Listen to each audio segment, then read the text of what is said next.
ভয়াবহ ভূমিকম্পে কাঁপল ঢাকা সহ বাংলাদেশের বিস্তীর্ণ অঞ্চল। শুক্রবার স্থানীয় সময় সকাল 10:37 নাগাদ এই কম্পন অনুভূত হয়। রিক্টার স্কেলে এই কম্পনের তীব্রতা ছিল 5.7। এর উৎপত্তিস্থল ছিল বাংলাদেশের নরসিংদী থেকে 10 কিলোমিটার দক্ষিণ পশ্চিমে। ভূমিকম্পের কেন্দ্র ছিল ভূপৃষ্ঠের 10 কিলোমিটার গভীরে। ঘটনায় ইতিমধ্যে মৃত্যু হয়েছে অন্তত 4 জনের।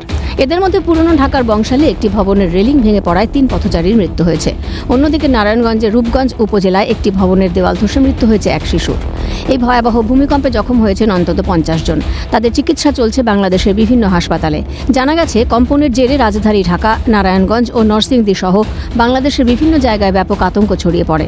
আতঙ্কে বহু মানুষ রাস্তায় নেমে আসেন। কম্পনের সময় একাধিক ভিডিও সামনে এসেছে। তাতে আতঙ্কে মানুষজনকে ছোটাছুটি করতে দেখা গিয়েছে। ভূমিকম্পের জেরে পুরনো ঢাকা, বাড্ডা, ধানমন্ডি, ঢাকা বিশ্ববিদ্যালয়, মিরপুর সহ বিভিন্ন এলাকায় ভবনগুলিতে ফাটল ধরার খবর সামনে এসেছে। ক্যালকাটা নিউজ।